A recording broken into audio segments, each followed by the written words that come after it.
It was good to be out here in Fort Morgan and talk about ag issues, but wasn't sure what to expect, and I think that went pretty much the way I thought it would. Well, I definitely saw. I was at the other debate the other day. Definitely saw a lot more feistiness. Is that strategic? Is that something that you were looking to be able to introduce there? Oh, in this debate? Yeah. Well, I think there were some more opportunities to do that too, because I think people should be challenged on their record. And do you feel like that plays well here? Talking about I think it's mixed, but that's okay. All right, and this is kind of a curveball, but it has to do with your opponent's reputation. Where do you stand on the gays? I think everyone in this country should be treated with equality and respect, regardless of your sexual orientation. My opponent likes to talk about, the gay activist homosexual lobby. I don't even know what that means. And I think that's, she continues to use issues like gay marriage, like immigration, divisive issues that are quite frankly hurtful and hateful to people. And I think it's wrong. And I disagree with the federal marriage amendment. I don't think we should use our U.S. Constitution to enshrine discrimination, and I absolutely oppose it. Okay. And I think probably the most important and least discussed issue that actually got out here tonight is water.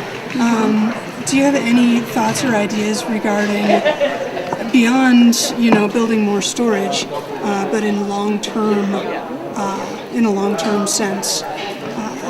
For, as a Westerner on the whole? Well, I think water storage is a critical piece of it. I think, making sure that your rural communities have a seat at the table when we're talking about water. I mean, oftentimes the discussion in the state is dominated by the thirsty Front Range cities who have, the money and have the attorneys to hire to go to court over water. And I think that, we need to make sure that we're listening to our rural communities as well. Okay, and if it runs out, regardless of storage, do we just have too many people crawling up from the Front Range? Housing and shopping complexes and stuff. Every time I come up this way, there's more of them. Yeah, well, I think it is interesting that here in the West is where a lot of our population growth is occurring. Places like Colorado and New Mexico and Arizona and Nevada, places that don't have waters. I think we have big challenges here in the West with the increased population, and we're dry states. Great American desert. Yeah. And the Environmental Defense Fund, was that it? Do you have a statement in defense or in a comment on their support for you? Oh, the Defenders of Wildlife? Thank you. Yeah.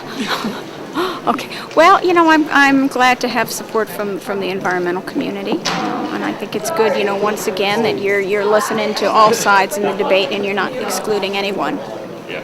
And I won't do that. And do you think that their agenda is at odds completely with the farming and agricultural agenda? I don't think the environmental agenda in general is at odds with the agriculture agenda. I think that there's a lot of common ground that farmers, ranchers, the environmental community wants to protect Colorado, and we need to find ways that we can work together with them instead of just pitting ourselves against one another and saying that we can't work together. You have to.